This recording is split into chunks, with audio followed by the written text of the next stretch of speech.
అందరికీ నమస్కారాలు. రాష్ట్ర ప్రజలందరికీ కూడా మనస్ఫూర్తిగా నమస్కారాలు, అభినందనలు. ఈరోజు అతి ముఖ్యమైన సబ్జెక్టు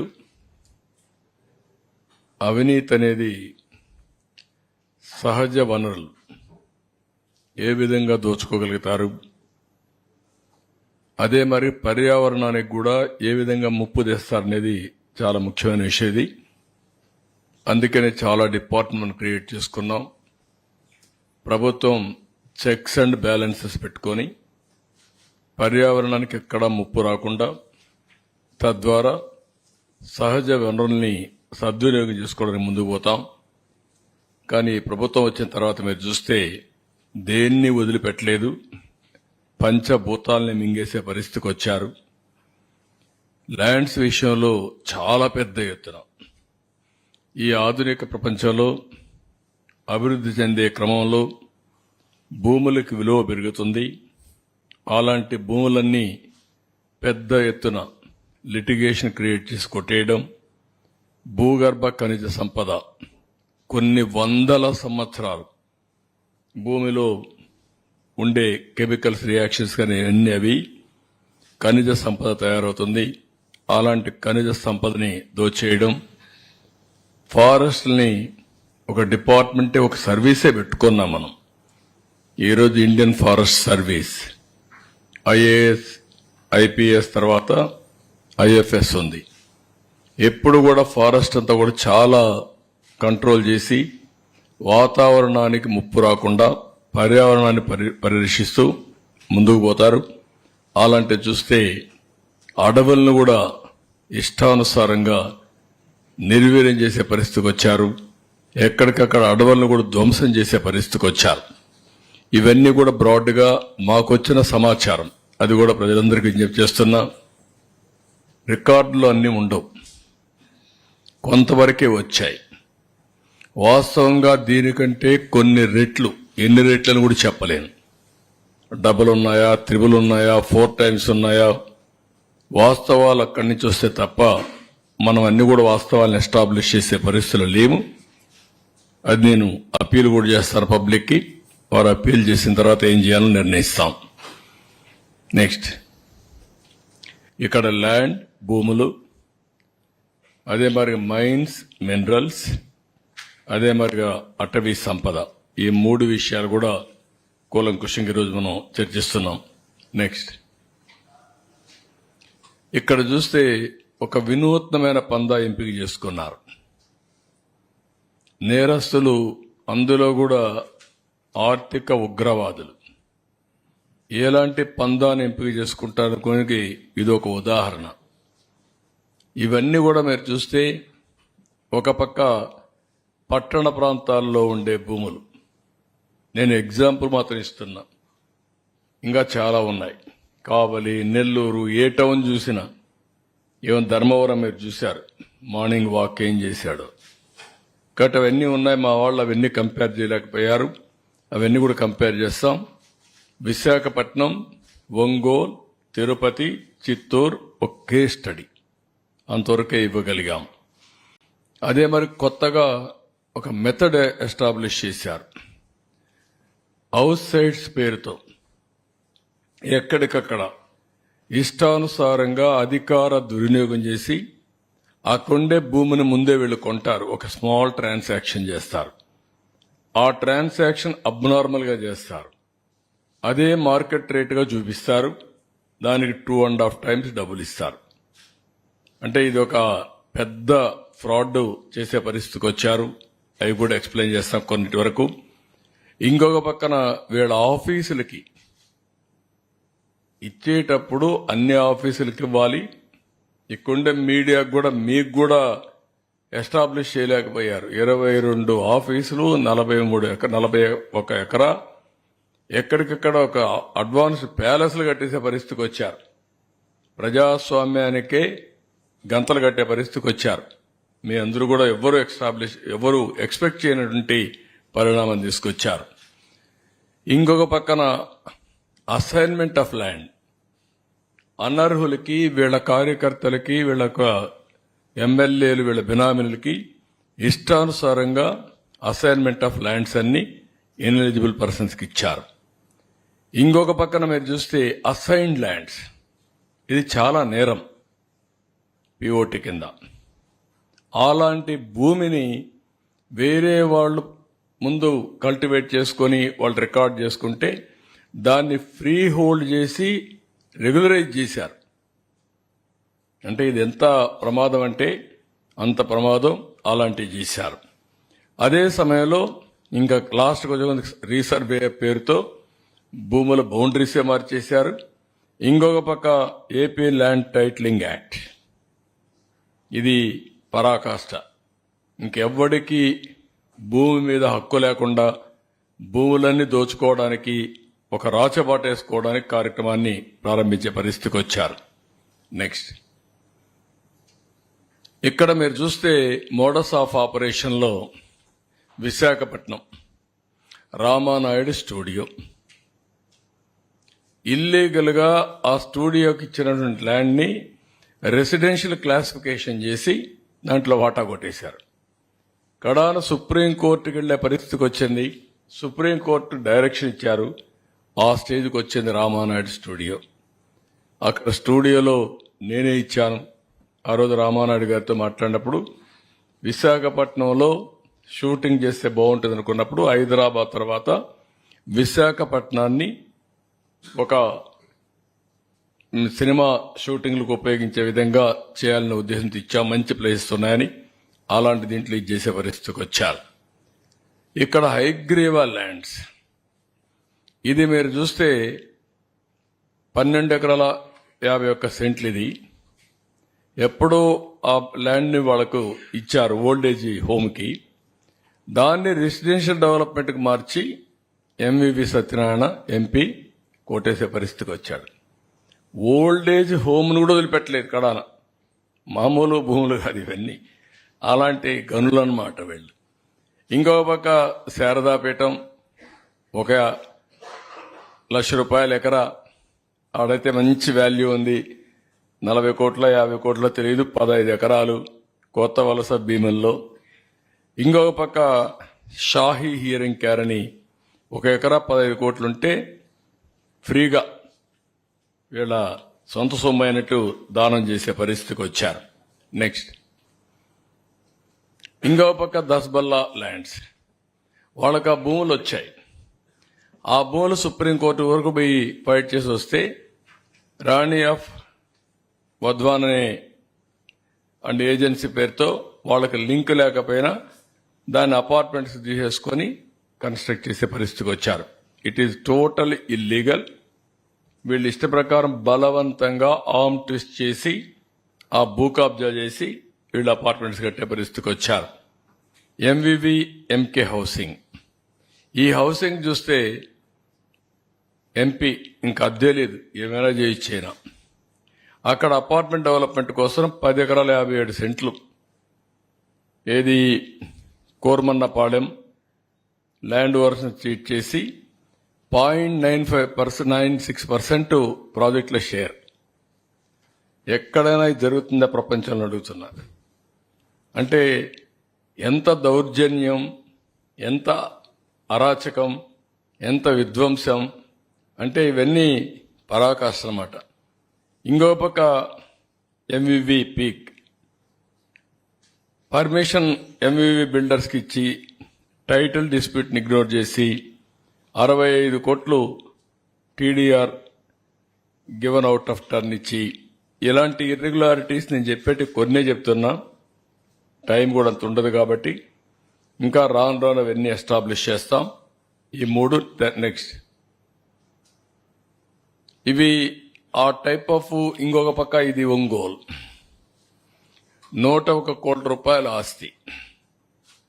ఇక్కడ కూడా ఎన్ని చేయాలనో అన్ని విధాలుగా ఫ్యామిలీ డిస్ప్యూట్స్ అని, unclaimed private lands, empty sites, government lands ఇవన్నీ గ్రాప్ చేసి created fake documents, fake will, partition deed, DK patta, family member certificates, death certificates, land conversion certificates, GPA, sale deeds ఇలాంటివన్నీ చేసి అన్నీ కూడా ఎక్కడికక్కడ గోల్మాలలు చేసి మొత్తం ఇది చేస్తే ఇటీవల ఒక కేసులు పెట్టారు. అక్యూజ్డ్ 77 మంది, టోటల్ ఫేక్ డాక్యుమెంట్స్ ఇది 572, టోటల్ విక్టిమ్స్ 112 మంది, అవుట్ సైడ్ ఎక్స్టెంట్ గ్రాబ్డ్ వచ్చి 27,610 స్క్వేర్ యార్డ్స్, వాల్యూ వచ్చి 101 కోటి రూపాయలు. ఇవి క్రియేటెడ్ సివిల్ లిటిగేషన్. అన్ని ఫేక్ డాక్యుమెంట్స్ చెప్పి ఇష్టానుసారంగా చేసి బలవంతంగా లాక్కున్న పరిస్థితి పెద్ద ఇష్యూ అయింది. ఇది కూడా ఇన్వెస్టిగేషన్ లో ఉంది యాజ్ ఆన్ టుడే. నెక్స్ట్, ఇది ఎంత దర్జాగా మీరు చూడండి, ఫ్లాగ్ పెట్టేసి ఇష్టానుసారంగా ఎక్కడికక్కడ కబ్జా చేసే పరిస్థితికి వచ్చారు, ప్రొక్లైన్స్ పెట్టి మరి.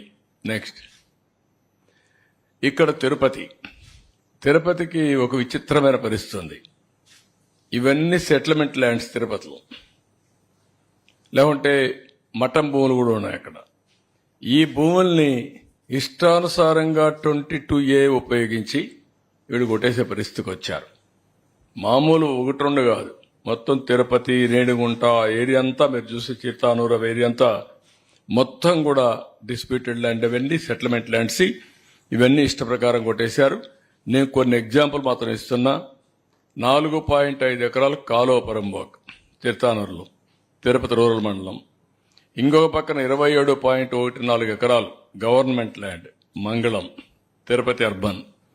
3.3 ఎకరాలు కుంటపరంబోక్ ఇన్ దామినేడు, తిరుపతి రూరల్ మండలం. 1.33 acres ఆఫ్ కాలువపరంబోక్ ఇన్ చిగురువాడ, నార్త్ కంట్రీగా ఆఫ్ తిరుపతి రూరల్. 12.69 ఎకరాలు land ceiling government land in Surappa Kasam, Renigunta మండలం. 15.28 ఎకరాలు చెరువు ఇన్ కోట్ర మంగళం ఆఫ్ రేణిగుంట మండలం. 7.98 ఎకరాలు ఇది దుర్గ సముద్రం విలేజ్. ఇవన్నీ మీరు చూస్తే దేన్ని వదిలిపెట్టలేదు వీళ్ళు. కాలువ పరంబోకు వదిలిపెట్టలేదు, ప్రభుత్వ భూములు వదిలిపెట్టలేదు, కుంట పరంబోకు వదిలిపెట్టలేదు, కడాన ల్యాండ్ సీలింగ్ భూమిని కూడా కొట్టేసే పరిస్థితికి వచ్చారు. అన్నిటికేంటి 22A. ఎవరి భూమి అయినా 22A పెట్టేస్తారు, వీళ్ళు రిజిస్ట్రేషన్ చేసుకున్నాక మార్చేస్తారు. ఇలాంటివి ఇష్టానుసారంగా చేసే పరిస్థితికి వచ్చారు. నెక్స్ట్, ఇది చిత్తూరులో 782 ఎకరాల భూమి. Violation of estate abolition act 1948. Combined ఆంధ్రప్రదేశ్లో నేను రెవెన్యూ మినిస్టర్గా ఉన్నప్పుడు నేను ఆలోచించేవాడిని. అప్పుడు అక్కడ ఒక ఏడీబీ రెడ్డి అని ఒక అతను ఉండేవాడు, సెటిల్మెంట్ ఆఫీస్ నెల్లూరులో ఒక ఆఫీస్ ఉండేది. ఆయన పని ఎవడికి భూమి కావాలో రాయిచ్చేవాడు. ఇది పని అన్నమాట, చాలా ఫేమస్ కూడా అది. అప్పుడు నేను ఆలోచించాను, ఎప్పుడో అయిపోయింది, ఇప్పుడేంటి ఈయన ఇస్తున్నాడని. డిపార్ట్మెంట్ని అబాలిష్ చేశాం. డిపార్ట్మెంట్ని అబాలిష్ చేసిన తర్వాత చట్టంలో ఉన్నా కూడా ఆ భూమి చెందవలసింది గవర్నమెంట్కి. మీకు హైదరాబాద్లో ఒకటి ఉంది, ఎవాక్యుయేషన్ ప్రాపర్టీ. ఎప్పుడో కొంతమంది కంట్రీ డివైడ్ అయినప్పుడు పాకిస్తాన్కి వెళ్ళిపోయారు. ఆ భూములు ఎవరికి రావాలి? గవర్నమెంట్కి రావాలి. కొంతమంది ఫేక్ డాక్యుమెంట్స్ తయారు చేసుకుని ఆ భూములు కొట్టేసే పరిస్థితి వస్తా వచ్చారు. నేను ముఖ్యమంత్రి అవుతాను, మీరు చాలా మంది చూస్తుంటారు.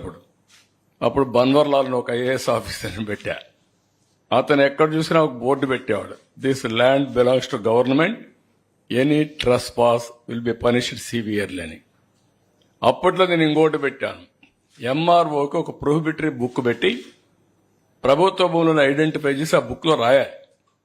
రాసుకున్న తర్వాత ఆయన ఎవ్రీ వీక్ ఇన్స్పెక్ట్ చేయాలి. ఇది the custodian of that lands అన్నమాట. అదే సమయంలో కొత్తగా ఎంఆర్ఓ అనేస్తే అవి ఫిజికల్ గా అతనికి హ్యాండ్ ఓవర్ చేసి ఈయన రిలీవ్ కావాలి. That was the rules I passed. 982 ఎకరాలు రాచమార్గంలో ఇచ్చేశారు. అక్కడ పెద్ద లీడర్ ఉన్నాడు దోపిడీ చేయడానికి. ఇది పుంగనూరు కాన్స్టిట్యున్సీ. అంటే ఎక్కడికి పోయారో నాకు అర్థం కావడం లేదు. అంటే ఏమైనా జరిగిపోతుందనే ధీమా, ఏమి చేసినా మేము తప్పించుకుంటామని ఒక గర్వం వచ్చి ఇష్టానుసారంగా చేసే పరిస్థితికి వచ్చారు. ఇవన్నీ కూడా ఫేక్ డాక్యుమెంట్స్. వీళ్ళు క్రియేట్ చేసుకున్నటువంటివి 982 ఎకరాలు మొన్నే పట్టా చేసుకునే పరిస్థితికి వచ్చారు. నెక్స్ట్ ఇక్కడికి వచ్చే కొన్ని హౌస్ సైట్స్ మీరు ఇక్కడ చూస్తే ఎంత దుర్మార్గం అంటే assigned lands SC ST BC beneficiaries lands అన్ని ఫోర్సిబుల్ గా తీసేసుకున్నారు. 10,000 ఎకరాలు. మాది పేదల ప్రభుత్వం, పెత్తందారులకు పేదలకు పోరాటం జరుగుతుందని చెప్పే పెద్ద మనుషులు పేదవాళ్ల భూములు కొట్టేసి వాళ్ళ పొట్టగొట్టే పరిస్థితికి వచ్చారు. వాళ్ళకి ఏంటి పాపం వాళ్ళు చేసింది? అసైన్మెంట్ ల్యాండ్ నుండి ఫుల్ హక్కు ఉండదు. అలాంటిది చాలా జడ్జిమెంట్స్ కోర్టులో ఇచ్చారు. ఒకసారి అసైన్మెంట్ ల్యాండ్ ఇచ్చిన తర్వాత గవర్నమెంట్ తీసుకోవాలన్నా కాంపన్సేషన్ ఇవ్వాలి, లీగల్ గా ప్రొసీడ్ కావాలి తప్ప హై హ్యాండ్ గా బిహేవ్ చేయకూడదని చాలా స్పష్టంగా చెప్పిన 10,000 ఎకరాలు లాక్కునే పరిస్థితికి వచ్చారు. ఇంకొక పక్కన నేను ముందే చెప్పాను, వైసీపీ లీడర్స్ హౌసింగ్ కాలనీ ఎక్కడ రావాలో వాళ్ళే డిసైడ్ చేస్తారు. ముందుగా ఒక భూమి కొంటారు, ఆ భూమికి ప్రైస్ డిసైడ్ చేస్తారు. దానికంటే 2.5 times రేట్ ఎక్కువ వస్తుంది. ఈ విధంగా పెద్ద ఎత్తున చేశారు. ఇంకో పక్కన ప్రొహిబిటెడ్ ల్యాండ్స్, ఆవా భూములు, క్యాటిల్ పొరంబోకులు ఎప్పటి నుంచో చిన్నప్పటి నుంచి మేము చూసేవాళ్ళం. ఊర్లలో పశువుల్ని తీసుకుపోవాలంటే ఎక్కడా జాగలేకపోతే అక్కడ గవర్నమెంట్ ల్యాండ్ క్యాటిల్ పొరంబోకు ఉంటుంది, అక్కడ పెట్టుకునేవాళ్ళంతా ఊరంతా అన్నమాట. ఒకప్పుడు ఊర్లలో సంతల మారిగా అనమాట ఇవన్నీ. అలాంటివన్నీ కూడా ఇచ్చేసే పరిస్థితికి వచ్చారు. Unsuitable land assigned, low lying land, lands very far away from village, శ్మశానాలు లేకుంటే పొలాలకు పోయే భూములు, ఇవన్నీ కూడా ఇచ్చే పరిస్థితికి వచ్చారు. ఇన్ఎలిజిబుల్ బెనిఫిషరీస్ కూడా పెద్ద ఎత్తునిచ్చి వీళ్ళ కార్యకర్తలకు వాళ్ళ మనుషులకు ఇచ్చుకోవడానికి వాళ్ళ నాయకులు పెద్ద ఎత్తున వ్యాపారం చేసే పరిస్థితికి వచ్చారు. నెక్స్ట్ ఇది ఆవా భూమి. ఎవరికైనా తెలుస్తుంది ఆవా భూమిలో ఎవడైనా ఇండ్లు కట్టగలుగుతాడండి? చెరువుల్లో ఇళ్లు కట్టినట్టు, లేదంటే కుంటల్లో ఇళ్లు కట్టినట్టు. ఆ భూమి కూడా బాగా దిగిపోతా ఉంటారు, 6 నెలలు నీళ్లు ఉంటాయి. అలాంటి భూమి ఇంటికి ఇస్తారు. 361 ఎకరాలు, 160 కోట్ల రూపాయలు దాన్ని ఇచ్చేసే పరిస్థితి వచ్చారు. మళ్ళా లెవెలింగ్ డబ్బులు ఇచ్చారు. పెద్ద ఎత్తున ఇవన్నీ కూడా నివాసయోగ్యంగానే భూములు ఇచ్చే పరిస్థితికి వచ్చారు. ఇంకొక పక్కన మీరు చూస్తే ఇక్కడ lands acquired at high rates 256 ఎకరాలు 185 crores కి గుడివాడలో పెద్ద ఎత్తున ల్యాండ్ అక్వైర్ చేశారు.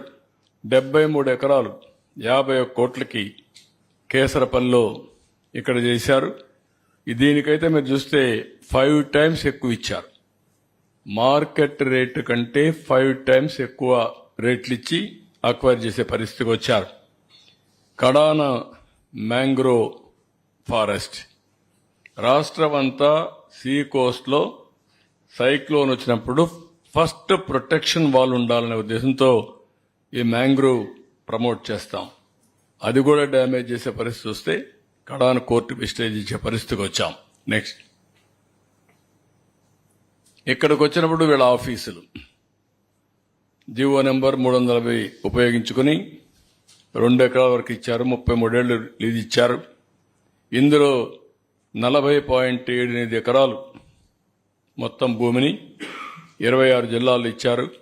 నియర్లీ మార్కెట్ వాల్యూ ఇవన్నీ చూస్తే 300 కోట్లు ఉంటుంది. మార్కెట్ వాల్యూ కంటే రిజిస్ట్రేషన్ వాల్యూ అంత ఉంటుంది. ఇంకో పక్క వీళ్ళు ఏమనుకుందారు నాకు తెలియదు కానీ పర్మిషన్ లేకుండా బిల్డింగ్లు కట్టడం, బిల్డింగ్లు కట్టి ఇది తప్పు అంటే దాని మీద రౌడీజం చూపించడం. ఎక్కడికి పోతున్నారు నాకైతే అర్థం కావడం లేదు. అంటే భయం లేదు. గవర్నమెంట్ అంటే చట్టాన్ని చూస్తే ఏమాత్రం కూడా లెక్కలేనితనం, ఇష్టానుసారంగా చేసే పరిస్థితికి వచ్చారు. ఇంకొక పక్క construction in Tadepalli irrigation department చాలా స్పష్టంగా చెప్పారు, ఇది ఇవ్వడానికి వీలు లేదు అని చెప్పినా వైలేట్ చేసి ఇచ్చే పరిస్థితికి వచ్చారు. నెక్స్ట్ ఇంకొక పక్కన మీరు చూస్తే ఇది దగ్గర 8,086 ఎకరాలు 8,086 మందికి 13,081 ఎకరాలు భూమి ఇచ్చే పరిస్థితికి వచ్చారు. దీని వాల్యూ మినిమం 1,300 కోట్లు ఉంటుంది. పేదవాళ్లకు చెందవలసిన భూమి వైఎస్ఆర్ కాంగ్రెస్ జిల్లాలో 3,357 మందికి 5,796 ఎకరాలు, కర్నూలులో 856 మందికి 1,145 ఎకరాలు, అనంతపురంలో 3,471 మందికి 5,554 ఎకరాలు, అన్నమయ్య జిల్లాలో 84 మందికి 103 ఎకరాలు, అదే మరి నంద్యాలలో 318 మందికి 483 ఎకరాలు. మొత్తం కలిసి మీరు చూస్తే 8,086 మందికి 13,081 ఎకరాలు, 1,300 కోట్ల రూపాయలు మినిమం. దానికంటే ఎక్కువే వాల్యుయేషన్ ఉంటుంది. అంత భూమి దారాదత్తం చేసే పరిస్థితికి వచ్చారు. నెక్స్ట్, ఇంకొక పక్కన మీరు చూసినప్పుడు ఇది కొత్త method, assigned lands. Assigned land అంటేనే ఆ బాధితుడికి ప్రొటెక్షన్. పేదవాళ్లకు భూములు ఇస్తాం, వాళ్ళు అమ్మేసుకుంటున్నారు, వాళ్ళ దగ్గర నుంచి వేరే వాళ్లకు బదిలీ అయిపోతున్నాయి. అలాంటప్పుడు అసైన్డ్ అంటే ఎవరైనా కానీ రాసుకున్నా అది చెల్లదు, రిజిస్ట్రేషన్ చేసుకున్న చెల్లదు, అది నేరం కూడా. అలాంటి వాళ్లపైన యాక్షన్ తీసుకుని మళ్ళా ఒరిజినల్ ప్రమోటీ కానీ ఒరిజినల్ ప్రమోటీ హ్యాబిచ్యువేటెడ్ అయితే గవర్నమెంట్ డిస్క్రిప్షన్ వేరే పేదవాళ్ళకి ఇవ్వచ్చు, కానీ ఒరిజినల్ పేదవాళ్ళకి ఇప్పించాలి.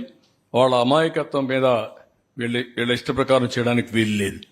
ఇలాంటిది మీరు చూస్తే పెద్ద ఎత్తున భూములన్నీ ముందు ఇష్టానుసారంగా చేయడం, పర్చేజ్ చేయడం, అసైన్మెంట్ ల్యాండ్స్ అని చీప్గా జీపీఏతో, అక్కడి నుంచి ఆఫీసర్స్ని గట్టిగా బెదిరించి ఫ్రీ హోల్డ్ చేయడం. ఇది ఒక చాలా వరకు పిఓటి యాక్ట్ కూడా వైలేట్ చేసే పరిస్థితి. స్ట్రైట్ అవే ఇలాంటి భూములన్నీ పట్టాలు చేసుకున్న వారు చట్ట ప్రకారం జైల్లో పెట్టాలి. దాంట్లో ఇంక ఎగ్జిక్యూషన్ లేదు, ఇది ఎగ్జంప్షన్ లేదు. ఎంత దుర్మార్గం అంటే ఇదే మార్గ అసెంబ్లీలో మీరు చూసుంటారు. కంబైన్డ్ ఆంధ్రప్రదేశ్లో 600 ఎకరాలు భూమి ఇడుపులపాయలో ఇదే మారిగా పేదవాళ్ల భూములన్నీ పట్టాలు చేసుకుంటే మేము ఆ రోజు సర్వే చేపించి హెలికాప్టర్ పంపించి, ఇది డ్రోన్ పంపించి హెలికాప్టర్ పంపించి మొత్తం ఫోటోలను తీసుకొచ్చాం. విమానం పంపించి మొత్తం సర్వేలు తీసుకొచ్చాం. సర్వేలు చేసి తీసుకొచ్చి అసెంబ్లీలో పెడితే మా నాన్న తెలియకుండా చేశాడు కాబట్టి అది తప్పయింది. ఇప్పుడు చెప్తున్నాను, నేను దాని మొత్తం భూమి అంతా కూడా గవర్నమెంట్కి ఇచ్చేస్తానని చెప్పి దానికోసం ఒక అమ్యూనిటీ స్కీమ్ ఒకటి అనౌన్స్ చేశాడు. ఎవరైనా తెలియకుండా మీరు భూమి కానీ మరి పట్టా చేసుకోవాలంటే మీరు కూడా ఇచ్చేయండి, మీ మీద కూడా కేసులు ఉండవని. ఇప్పుడు వీళ్ళు ఏమన్నా నాకైతే అర్థం కావడం లేదు. ఆ రోజు మేము ఫైట్ చేశాం, ఈ రోజు కూడా ఇవన్నీ చేసి ఎవరైతే తప్పు చేయని వాళ్ళపైన కేసులు పెడతారు. ఇలాంటి ఇష్టానుసారంగా లూటీ చేస్తూ ఇష్టానుసారంగా ముందుకు పోయే పరిస్థితికి వచ్చింది.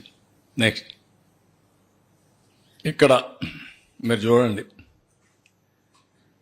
జనరల్గా రాజముద్ర అది ఆంధ్రప్రదేశ్ ప్రభుత్వం.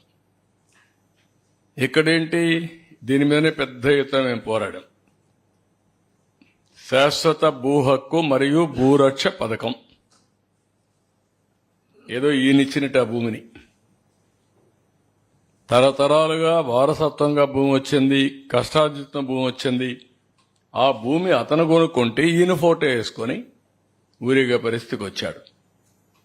ఇవన్నీ కూడా ఒక మనిషి యొక్క అహంభావం. నాకు ఎదురు లేదు, నా ఇష్ట ప్రకారం చేస్తాను, ఏం చేస్తే చెల్లుబాటు అవుతుంది అనే అహంభావంతో పోయే పరిస్థితికి వచ్చారు. దీని ఖర్చు 13 కోట్లు. అంటే పబ్లిసిటీ పిచ్చి పరాకాష్ట. ఆ పిచ్చికి కూడా అద్దులుంటాయి. భూమి వాళ్ళ సొంతం, వాళ్ళ తల్లిదండ్రులు, వాళ్ళ కష్టార్జితం, దానిపైన ఈయన ఫోటో బలవంతంగా వేసి ఇవ్వడం. అంటే ఇది క్లియర్గా ప్రభుత్వ అధికార యంత్రాంగాన్ని, ప్రభుత్వ అధికారాన్ని దుర్వినియోగం చేయడం ఇష్టానుసారంగా. నెక్స్ట్, ఇంకొక పక్కన ఇది వైఎస్ఆర్ ఆయన ఫోటోలు సర్వే చేసి సర్వే రాళ్ల పైన ఆయన బొమ్మ వేసుకోవాలని మళ్ళా పేరు వేసుకున్నాడు. ఆ బొమ్మ వేసుకుంటే కొంతమంది సజెస్ట్ చేశారని, ఇది నవ్వులాట కాదు, సజెస్ట్ చేశారని. చనిపోయిన తర్వాత బొమ్మ వేసుకుంటారు, నువ్వు వేసుకొని అక్కడ పొలాల్లో పెడుతున్నావు, నువ్వు చనిపోయావనుకుంటారు అని చెప్తే పేరు పెట్టాడు. ఈ పేర్లు చూడండి మరి.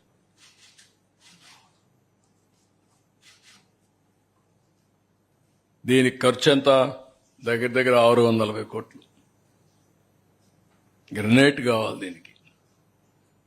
దీన్ని పిచ్చనాలనా, మదమనాలనా, అహంకారం అనాలనా, నాకు అడ్డు లేదనే విధానమా? ఎవరైనా ప్రజాస్వామ్య దేశంలో ఇవన్నీ యాక్సెప్ట్ చేస్తారా అని నేను అడుగుతున్నా. ఏం మన రాజులమా?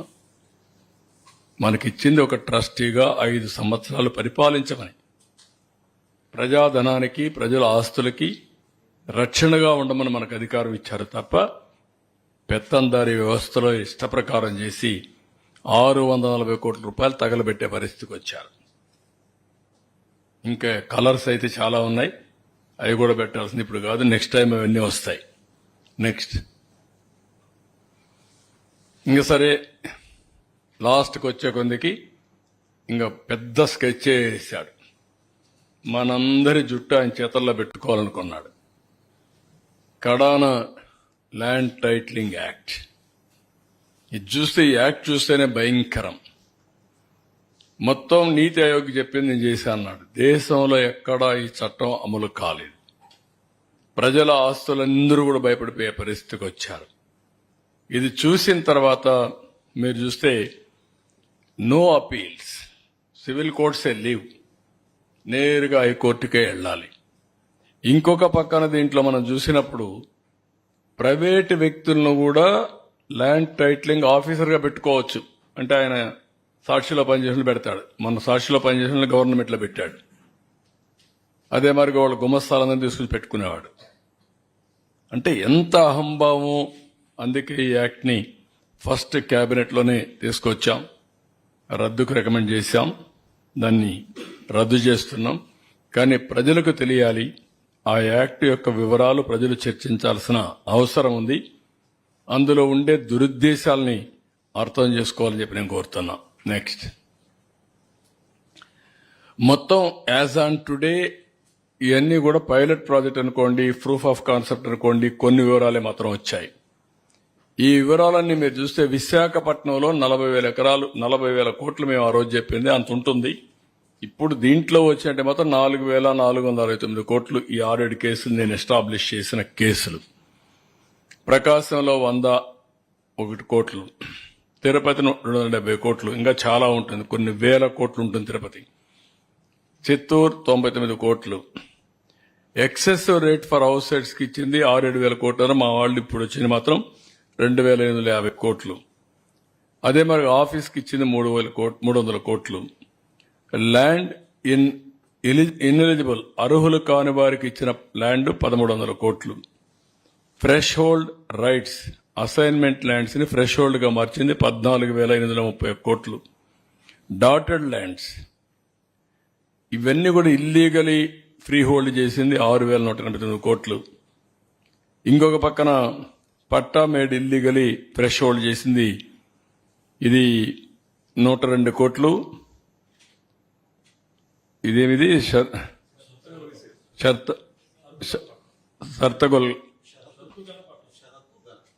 షర్తగల పట్టా ఉంది, అవనగడ్డలో ఉంది. కొన్ని ఏరియాల్లో కొన్ని అప్పుడు ఉండే ఇదంతా స్పెసిఫికేషన్స్ ప్రకారం. సర్వీస్ ఇనామ్ మేడ్ ఇల్లీగల్ ఫ్రీ హోల్డ్ చేసి 4,105.